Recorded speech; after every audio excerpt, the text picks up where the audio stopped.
प्रेरणास्पद कथाएं YouTube channel पर मैं धनंजय जैन आप सभी का हार्दिक अभिवादन करता हूं। छोटी सी कहानी डीजे की जुबानी। दोस्तों, आज हम एक ऐसा उपन्यास आपके सामने लेकर आ रहे हैं जो कि सुनने के साथ साथ शिक्षास्प्रद भी है, हमारे भारतीय संस्कृति का अवलोकन उसके अंदर अंतर्निहित है। और महाराज विक्रमादित्य को कौन नहीं जानता है। महाराज विक्रमादित्य की अनसुनी कहानी आज मैं आपके सामने प्रस्तुत करने जा रहा हूं एक उपन्यास के माध्यम से। यह धारावाहिक प्रतिदिन थोड़ा थोड़ा करके 20-20, 25-25 मिनट का एक रहेगा, क्योंकि ज़्यादा लंबा भी मैं एक साथ नहीं कर सकता हूं। तो आप जरूर सुनिएगा और कमेंट बॉक्स में अपना अभिमत जरूर अभिव्यक्त कीजिएगा। शुरू करते हैं दोस्तों। अमावस्या की तिमिर भयंकर ऐसी रात्रि थी। एक सुंदर बलिष्ठ पुरुष उज्जैनी की वीथिकाओं के अंदर घूम रहा था। प्रहरी सजग निष्ठापूर्वक अपने उत्तरदायित्व का निर्वहन करते हुए वीथियों में भ्रमण कर रहे थे और समय समय पर उनके मुखारविंद से एक ध्वनि प्रस्फुटित हो रही थी जो कि नीरवता को भंग कर रही थी। वे बोल रहे थे, निश्चिंत होकर सो जाओ, क्योंकि सम्राट विक्रमादित्य के प्रहरी नगर के अंदर पहरा दे रहे हैं। इसी बीच वह युवक जो वीथियों में घूम रहा था, उसके मन में सहसा एक विचार कौंधा। सोचने लगा, यदि मैं नगर के बाहर वाले उद्यान में जाकर देखूं कि इस समय का वातावरण वहां पर कैसा होगा तो कितना अच्छा होगा, क्योंकि प्राकृतिक सौंदर्य के प्रति सम्राट विक्रमादित्य का बहुत ज्यादा लगाव था। बस विचार मन में आते ही वह युवक नगर के प्रवेश द्वार पर पहुंच गया। उसे प्रहरी का गंभीर स्वर सुनाई दिया, कौन हो? मध्य रात्रि के अंदर निरुद्देश क्यों घूम रहे हो? युवक ने कहा, मैं नगर के बाहर जाना चाहता हूं। प्रहरी बोला, क्या परदेसी हो? क्या तुम्हें पता नहीं है उज्जैनी नगर के अंदर एक बार प्रवेश द्वार बंद हो जाता है तो सूर्योदय से पूर्व नहीं खुलते हैं? युवक ने अपनी मुद्रिका दिखा दी। मुद्रिका देखते ही प्रहरी सकपका गया। उसकी सिट्टी पिट्टी गुम हो गई। अचानक उसके मुंह से निकल गया, सम्राट विक्रमादित्य की जय हो, विजय हो। महाराज, मुझे माफ कीजिएगा, मैंने आपको पहचाना नहीं। उसे डर था अब कहीं मेरी नौकरी चली ना जाए। सम्राट विक्रमादित्य ने कहा, प्रहरी, राजकीय नियम सबके लिए समान होते हैं, तुम्हें भयभीत होने की कोई आवश्यकता नहीं। द्वारपाल ने फटाक से दरवाजे खोल दिए और मन ही मन द्वारपाल सोचने लगा, मेरे अहोभाग्य है कि मैं सम्राट विक्रमादित्य के शासन के अंदर उन्हीं के कर्मचारी के रूप में कार्यरत हूं। नहीं तो कौन से राज्य का राजा इस तरह से प्रजा के सुख दुख में अपना समय देता है? वे तो खुद ही ऐशो आराम की जिंदगी जीने में ही अपना जीवन की सार्थकता समझते हैं और अपना व्यक्तित्व भी। पर हमारे महाराज सम्राट रात को भी गली गली में घूमकर दुखियों के दुख का निवारण करने हेतु प्रतिपल प्रतिक्षण तत्पर रहते हैं, क्योंकि गुप्तचर विभाग की भी एक शाखा इस तरह से कार्यरत थी जो कि जनता के कष्टों को सुनकर समझकर सम्राट विक्रमादित्य के सामने लेकर आते थे और सम्राट विक्रमादित्य दूसरे ही दिन उनका निराकरण करने में पीछे नहीं हटते थे।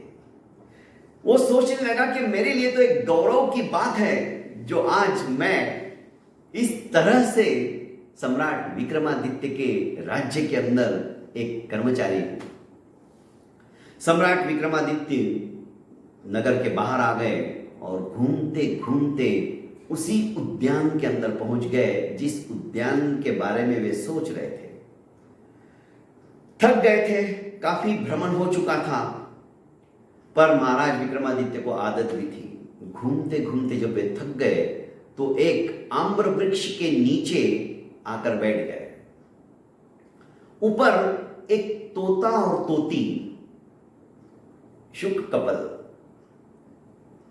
पोपट जिसे आप कह सकते हो हमारी महाराष्ट्रियन भाषा के अंदर, तोता और तोती बातें कर रहे थे।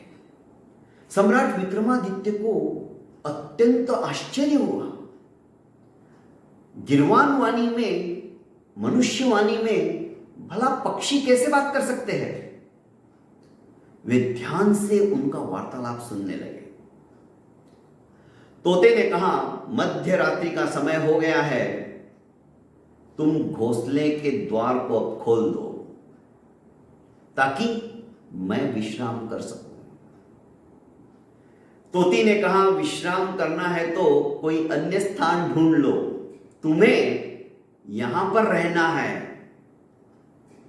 तो बच्चों का भी ख्याल रखना होगा और उनके देखभाल की, सुरक्षा की जिम्मेदारी भी लेनी पड़ेगी।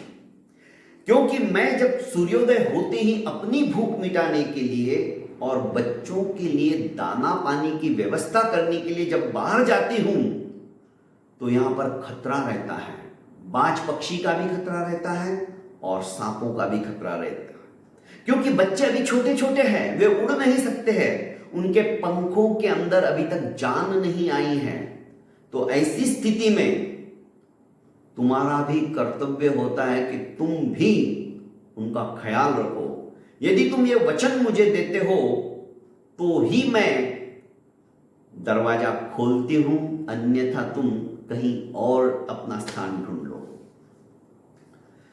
तोते ने कहा, हमारी संस्कृति पुरुष प्रधान संस्कृति है। नारी का नाम ही छल करना है, कपट करना है। नारी नर की समानता नहीं कर सकती। इसलिए बच्चों को पालना, बच्चों को बड़ा करना, बच्चों की रिस्पॉन्सिबिलिटी सिर्फ और सिर्फ नारी की होती है, न कि नर की। तोती ने उत्तर दिया, नारी का त्याग एवं समर्पण जग जाहिर है, जग प्रसिद्ध है, वह त्याग की प्रतिमूर्ति है। क्या तुम्हें पता नहीं, दमयंती ने राजभवन का वैभव भी छोड़कर नल के साथ विजन में दुख उठाए। महारानी सीता को ही देख लो ना, राम के साथ उन्होंने एक क्षण का भी विचार नहीं किया कि जंगल के उन कंटकाकीर्ण पथ के ऊपर मैं कैसे चलूंगी, पर वो चल पड़ी।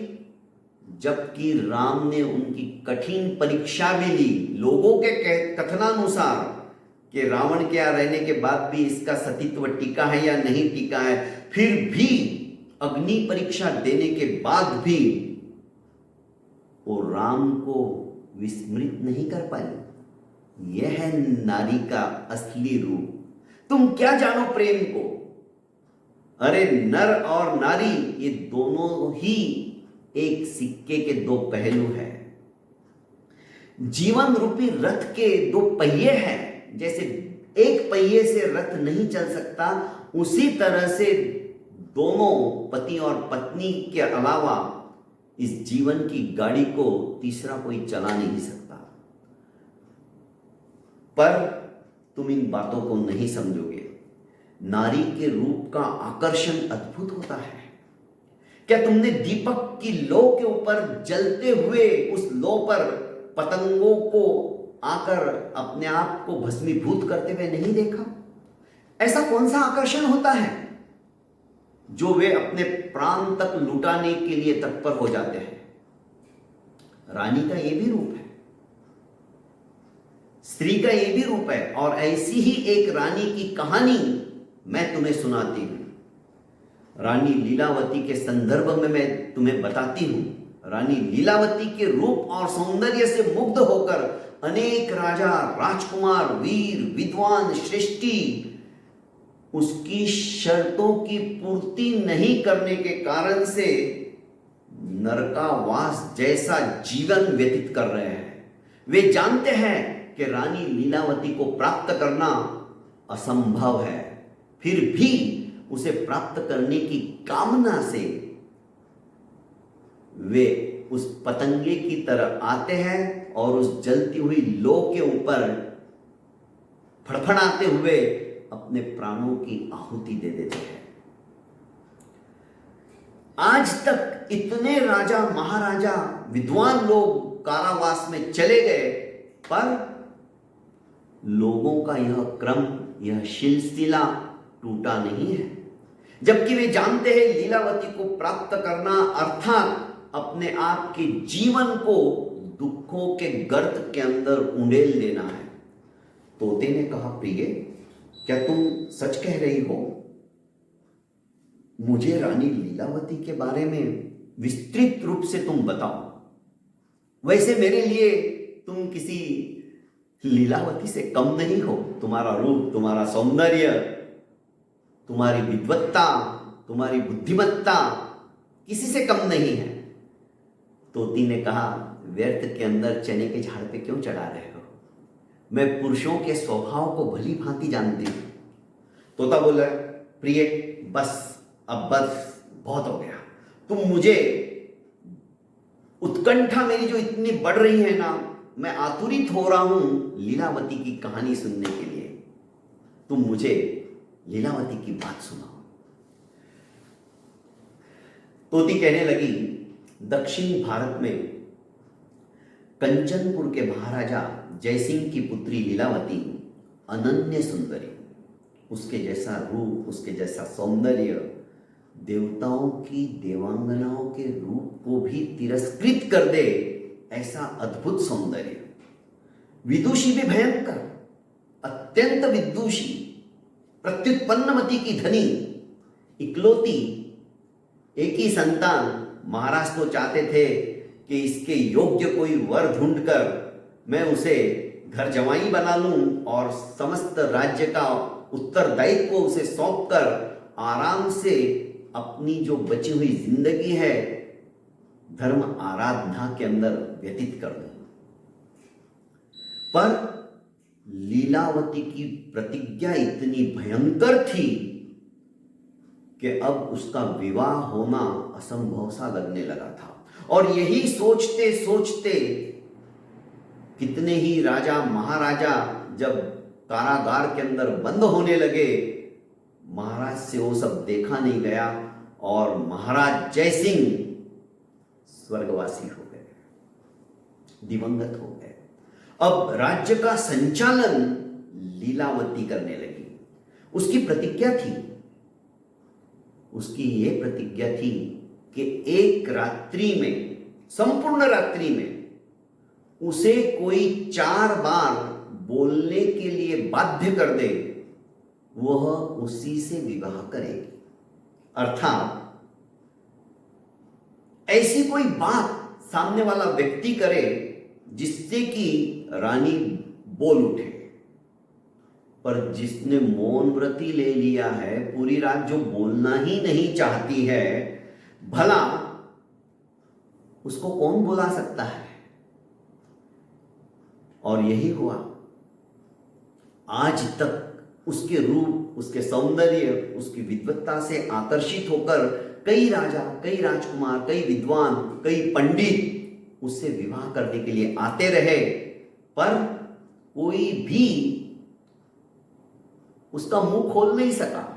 4 बार छोड़िए, एक बार भी रानी उनके सवालों का जवाब नहीं दे पाई।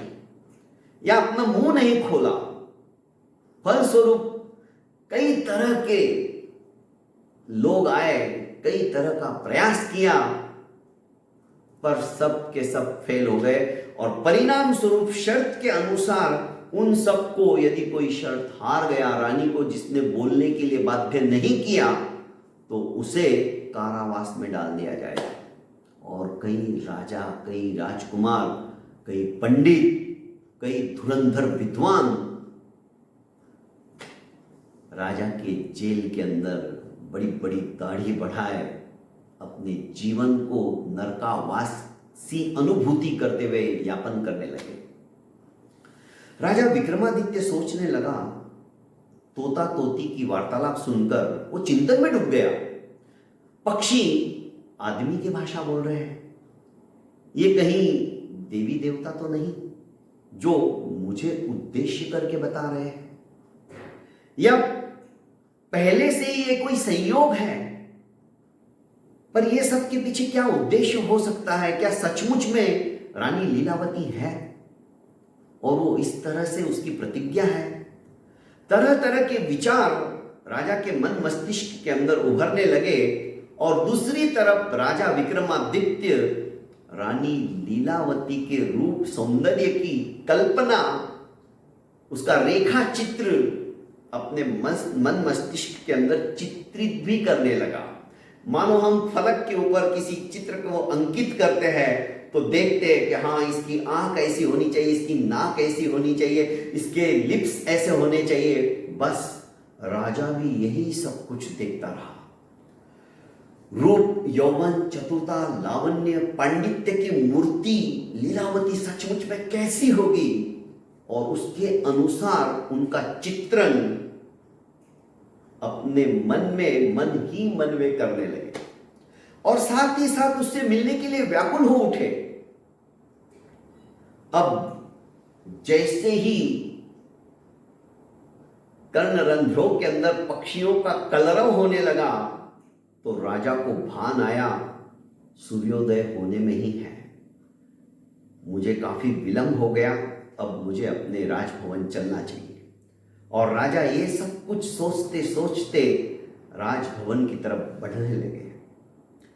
दरबार में आए सम्राट विक्रमादित्य, उनका बहुमूल्य कलात्मक राज सिंहासन पर वे विराजमान थे। इस तरह से प्रजा के दुख दर्द सुन रहे थे, उचित न्याय प्रदान कर रहे थे।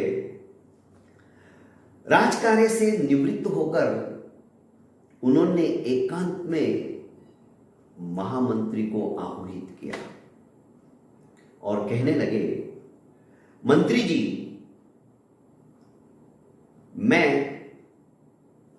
अज्ञात स्थान पर जाना चाहता हूं और इसके पीछे संपूर्ण राज्य का उत्तरदायित्व तुम्हें संभालना है। महामंत्री ने हाथ जोड़कर सम्राट विक्रमादित्य से कहा, आदेश दीजिए। सम्राट कहते हैं, महामंत्री जी, मैं कब लौटूंगा मुझे भी पता नहीं है, पर मेरी अनुपस्थिति में राज्य का कारोबार, क्योंकि राज्य की परंपरा से तुम भली भांति परिचित हो और प्रजा को किसी भी तरह का कष्ट न पहुंचे, दुख न आए, इस बात का तुम्हें ध्यान रखना है। राज्य की और मेरी प्रतिष्ठा अक्षुण्ण रहे, प्रजा सुखी रहे, इसमें कोई कमतरता नहीं आनी चाहिए। महामंत्री ने हाथ जोड़कर कहा, मैं प्राण प्रण से आपके आदेश की पालना करूंगा, लेकिन सम्राट ने कहा, लेकिन क्या? महामंत्री ने कहा, अगर आप उचित समझो तो मुझे बताने की कृपा करें कि आप कहां जा रहे हो और कब तक वापस लौटोगे। सम्राट ने कहा कि इस समय मैं ये नहीं बता सकता, समय आने पर तुम्हें पता चल जाएगा।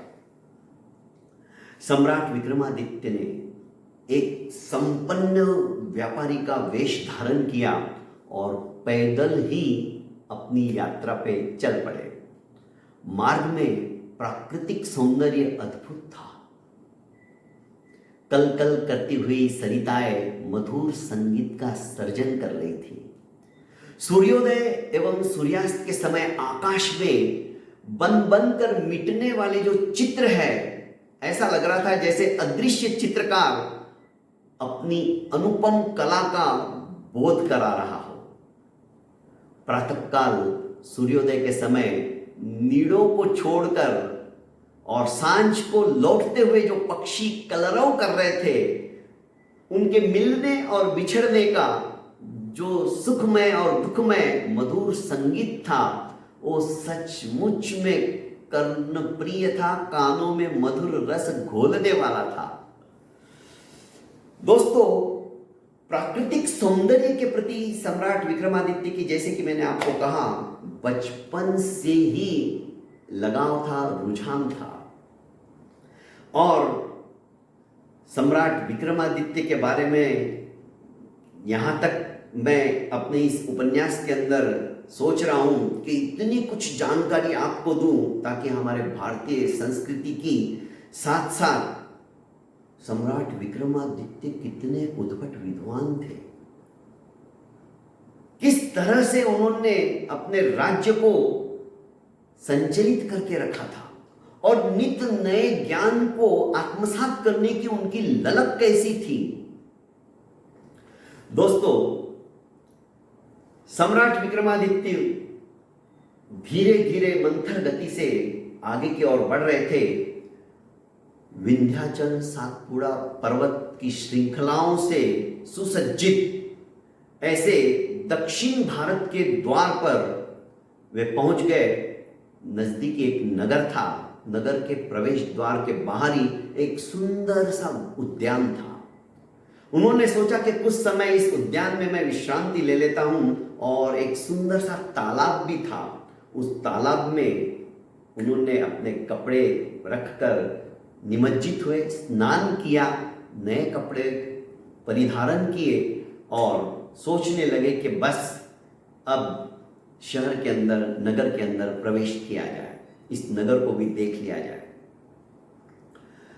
नगर में प्रवेश करते ही उन्होंने देखा कि एक सुंदर सा भवन है।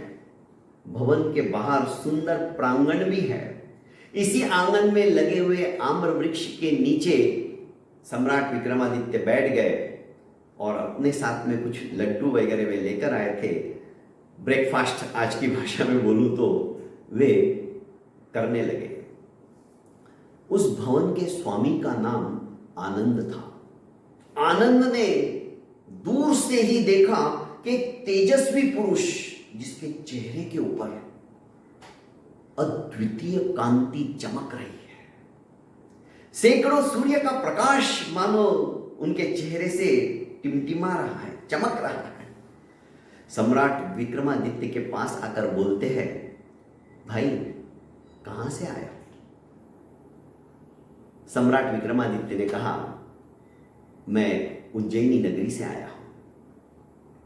आनंद को यह जानकर प्रसन्नता हुई और वह सहज भाव से बोला, क्या उसी उज्जैनी नगरी से जहां पर सम्राट विक्रमादित्य का शासन है?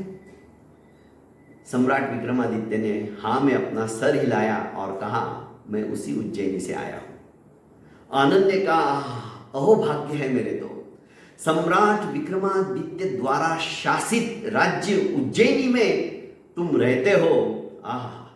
मैंने तो सम्राट विक्रमादित्य के बारे में इतना कुछ सुना है, क्या वो सही है?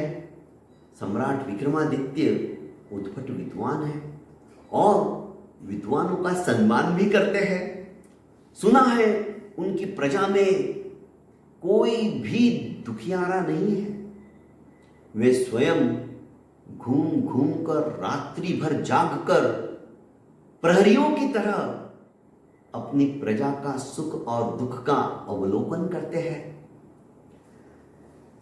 आनंद बोले जा रहा था और महाराज विक्रमादित्य भी अपने नगर की और अपनी तारीफ सुनकर मन ही मन फूले नहीं समा रहे थे। किंतु आनंद की जिज्ञासा शांत नहीं हुई, तो उसने कहा कि तुम ही बताओ ना, तुम सम्राट विक्रमादित्य के बारे में क्या क्या जानते हो? वे तो वेश बदल कर भी प्रजा का ध्यान रखने वाले हैं। हमने तो सिर्फ सुना है, तुम तो वहां रहते हो, तुमने तो वहां पे देखा होगा। वे लोक कल्याणकारी की प्रतिमूर्ति है। सम्राट विक्रमादित्य ने कहा कि तुम सच कह रहे हो। सम्राट विक्रमादित्य सचमुच में अपने राज्य के प्रति पुत्रवत प्रेम करने वाले हैं और सुचारू रूप से वे अपने राज्य का संचालन कर रहे हैं। आनंद ने कहा, मैं सम्राट विक्रमादित्य के बारे में विस्तृत रूप से सुनना चाहता हूं, तुम सुनाओ। और उत्तर की अपेक्षा में ही उसने सर उठाकर विक्रमादित्य के चेहरे की तरफ देखा। उनकी तेज मुखाकृति को देखकर वो कहने लगा, मुझे तो लग रहा है तुम ही विक्रमादित्य हो। सम्राट विक्रमादित्य ने कहा कि क्यों मेरी हंसी उड़ा रहे हो? मैं भला कहाँ और वे कहाँ? मैं तो उनकी बराबरी भी नहीं कर सकता। आनंद ने कहा, देखो मेरे मन में जो आया मैंने आपके सामने रख दिया, अपनी भावना अभिव्यक्त कर दी। सम्राट ने कहा, मान्यवर जरा आप अपना परिचय तो दीजिए, आप कौन हो? आनंद ने कहा, मैं एक शिल्पी हूं। राजा विक्रमादित्य ने कहा, मूर्तिकार, चित्रकार, कुंभकार, काष्ठकार, शिल्पी 4 तरह के होते हैं, उनमें से आप कौन से शिल्पी हो? आनंद समझ गया सामने वाला उज्जैनी नगरी का रहने वाला भी कम बुद्धिमान नहीं है। आनंद ने उत्तर दिया, मैं कुंभकार हूं। कुंभ, दीपक, लघु घट, बड़े घट, मधु, चषक, इस तरह की मिट्टी से बर्तन बनाने का मेरा कारखाना है। मैं खुद भी बनाता हूं और मेरे यहां पर बहुत सारे आदमी काम करते हैं, उनसे भी मैं बनवाता हूं। अपनी कला के संदर्भ में इससे ज्यादा मैं तुम्हें क्या बताऊं, तुम खुद ही देख लो। पर अतिथि, तुम आज परदेश से भी आए हो और मेरे ही भवन के सामने रुके हो, तो मैं चाहता हूं कि आज मेरे यहां पर आप अल्पोपहार कीजिए, उसके बिना मैं आपको नहीं जाने दूंगा।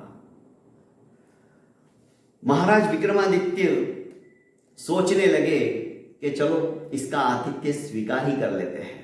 और महाराज विक्रमादित्य आनंद के यहां पर, आनंद श्रेष्ठी के यहां पर अल्पोपहार लेते हैं, थोड़ा सा विश्राम करते हैं। इस बीच देश विदेश की कई तरह की बातें उन दोनों के बीच में होती हैं। आनंद भी कम जिज्ञासु नहीं था, आनंद भी विद्वान था, प्रत्युत्पन्नमति था, सुलझा हुआ विचारों का धनी था। आखिर सम्राट विक्रमादित्य ने शिल्पी के यहां पर भोजन का आस्वादन लेने के पश्चात जब जाने की तैयारी करने लगे तो बोल उठे कि आनंद, मैं यहां से दक्षिण की यात्रा पर निकला हूं और कंचनपुर की रानी लीलावती के पास जाना चाहता हूं, मैं उससे विवाह करना चाहता हूं। आनंद ने कहा कि हे अतिथि, आप क्यों अपनी सुखमय जिंदगी को दुख में डाल रहे हो? क्या उज्जैनी के अंदर रूप और सौंदर्य से संपन्न ऐसी कोई महिला नहीं है, ऐसी कोई स्त्री नहीं है जो आप उसके पास जा रहे हो? अरे उसके बारे में तुम नाम ही ना लो तो अच्छा है। जितनी उच्च कोटि की विदुषी है, जितना उसके पास रूप सौंदर्य है, उतनी ही निकृष्ट वृत्ति की धनी भी है। क्या तुम नहीं जानते उसके बारे में? मैं जानता हूं तभी तो। अब तुम ही बताओ, आज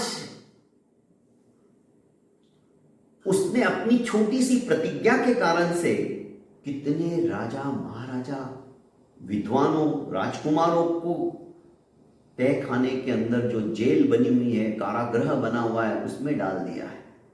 आज उनकी प्रतिभा कुंठित तो हो रही है। देश को उनकी प्रतिभा से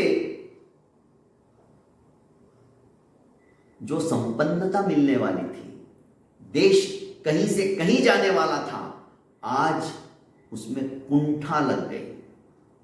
और ये सब हटाने के लिए उसका घमंड चूर चूर करने के लिए किसी ना किसी को तो उसको बोलने के लिए बाध्य करना ही पड़ेगा। पर अतिथि देव जिसने स्वयं ने ही मौन व्रत ले लिया है, लोगों ने हजारों प्रयास कर लिए ताकि वो बोले, पर वो बोलती ही नहीं है। और परिणाम स्वरूप जब व्यक्ति शर्त हार जाएगा तो उसे तो कारावास में जाना ही पड़ेगा ना। तुम क्यों अपनी व्यर्थ के अंदर जिंदगी को खराब करने पर तुले हो? तुम्हारी तो देह यष्टि, तुम्हारा रूप, तुम्हारा सौंदर्य, तुम्हारा व्यक्तित्व सचमुच में हर एक को आकर्षित करता है। तुम्हें उस लीलावती की जगह सैकड़ों लीलावतियां मिल जाएगी, तुम उसका विचार ही छोड़ दो। विक्रमादित्य ने कहा कि नहीं, मैं ऐसे राजकुमारों का, ऐसे राजाओं का जीवन अब व्यर्थ नहीं जाने दूंगा। श्रेष्ठी आनंद कहते कि तुम्हारी ये बात मुझे बहुत अच्छी लगी।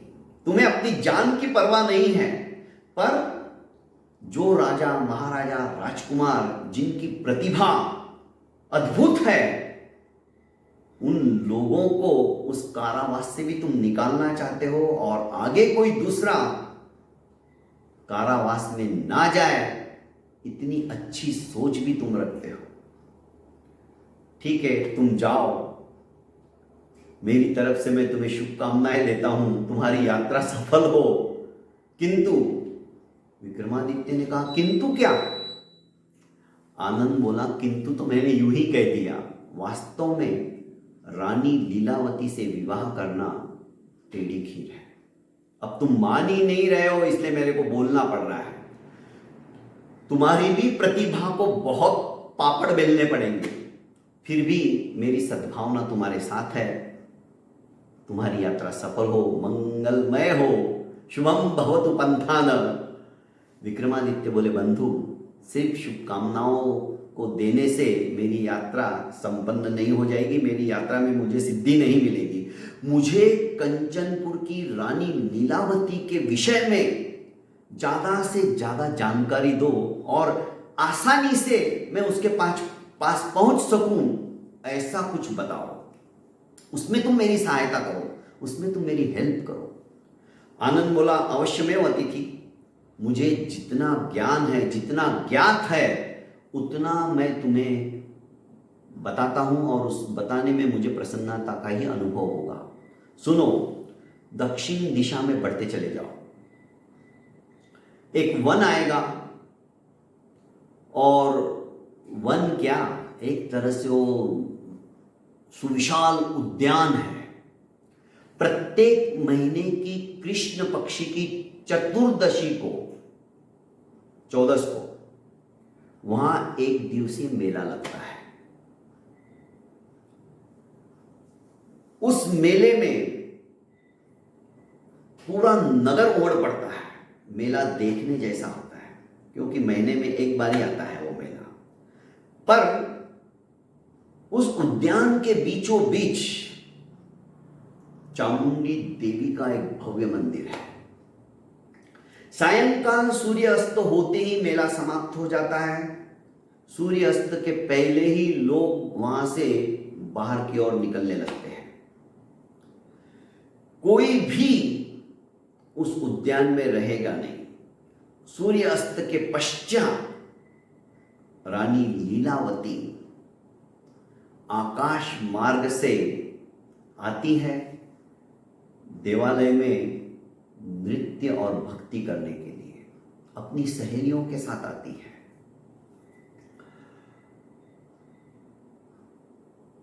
एक दीपक जो कि देवी के सम्मुख टिमटिमाता रहता है, उस दीपक को छोड़कर बाकी सारे दीपक बुझा दिए जाते हैं। देवालय के प्रांगण में बिल्कुल चामुंडा देवी की मूर्ति के सामने एक छोटा सा पाषाण का खंड है, उसके ऊपर रानी लीलावती अपनी कंचुकी निकाल कर रख देती है, जो कंचुकी रत्नों से जड़ित है। उसकी चमक, दिए का प्रकाश उस कंचुकी के ऊपर पड़ता है और उस कंचुकी से पूर्ण परिसर के अंदर तरह तरह के रंग बिरंगे लाइटिंग जैसा माहौल क्रिएट हो जाता है और उसी के रोशनी में रानी लीलावती भक्ति में डूब जाती है। नृत्य होता है, संगीत होता है, वीणा के ऊपर उसकी सहेलियां मधुर तान छेड़ती है, रानी स्वयं लीलावती नृत्य करती है, सहेलियां उसके साथ साथ नृत्य करती है। अद्भुत अलौकिक दृश्य रहता है। यदि उस समय में उस कंचुकी को यदि तुमने किसी तरह से प्राप्त कर लिया तो कंचुकी को वापस लौटाने के ही उद्देश्य से तुम्हारी और लीलावती की भेंट हो सकती है। मैं ये गूढ़ बात जानता हूं। प्रत्येक चतुर्दशी को वहां पर मेला लगता है, ये ध्यान रखना। विक्रमादित्य ने कहा कि भाई आनंद, सचमुच में तुम्हारा जिंदगी भर मैं उपकार नहीं भूलूंगा। कभी उज्जैनी आओ तो मुझसे अवश्य भेंट करना। यह कहकर राजा बिना पीछे देखे ही आगे की ओर बढ़ने लगा। आनंद ने पुकार कर कहा कि महाराज, जो भी हो, अतिथि देव, अरे पर ये तो बताओ, तुम्हारा नाम, तुम्हारा पता क्या है? उज्जैनी में मैं तुमको कैसे ढूंढूंगा, कैसे खोजूंगा? राजा विक्रमादित्य बिना रुके ही बोलते गए कि इसकी आवश्यकता नहीं है। जैसे ही तुम उज्जैनी के अंदर पैर रखोगे मुझे पता चल जाएगा कि तुम आ गए हो। आनंद कुतूहल भरी दृष्टि से राजा को निर्निमेष दृष्टि से देखता ही रह गया और तब तक देखता रहा जब तक कि राजा उसकी आंखों से ओझल नहीं हो गए। सोचने लगा कि कैसा अतिथि है ये। दोस्तों, अब सम्राट विक्रमादित्य किस तरह से कंचनपुर नगरी के पास पहुंचेंगे, उस वन में, उस उपवन में जाएंगे? क्या सचमुच में रानी लीलावती वहां पर आती है अपनी सहेलियों के साथ अपने उड़न खटोले में बैठकर आकाश मार्ग से? क्या सचमुच में वहां पर मेला होता है? क्या रानी लीलावती अपने सहेलियों के साथ नृत्य और संगीत करके देवी को रिझाती है? क्या अपनी कंचुकी वो उस पाषाण खंड के ऊपर रखती है? क्या राजा विक्रमादित्य उस कंचुकी को प्राप्त कर सकते हैं? बहुत सारे सवाल आपके भी मन मस्तिष्क के अंदर इस समय में आ रहे होंगे, और दोस्तों समय काफी हो चुका है और अब हम कल इसी वक्त इसी समय मिलेंगे और आगे क्या होता है जानने की कोशिश करेंगे। हाँ दोस्तों, आज ही कम से कम 10 लोगों को आप मेरे इस प्रेरणास्पद कथा यूट्यूब चैनल के लिंक को शेयर कीजिए और उन्हें सब्सक्राइब करने के लिए फोन करके प्रेरित भी कीजिए, क्योंकि ऐसी अनसुनी कहानियां आपको फिर से सुनने को नहीं मिलने वाली है। इसमें ज्ञान भी है, ज्ञान का प्रकाश भी है और हमारी प्राचीन संस्कृति जो चली आ रही है उसका दिग्दर्शन भी मैं समय समय पर अपने वाक्यों के माध्यम से करते जा रहा हूं। आपको सचमुच में मेरी ये कहानी अच्छी लगती है तो दोस्तों कमेंट बॉक्स में आप अपना अभिमत जरूर लिखिएगा, आपको कहानी कैसी लगी और मुझे नयापन क्या लाना चाहिए, क्या मैं सुधारना कर सकता हूं, बताइएगा। बहुत बहुत धन्यवाद। प्रणाम।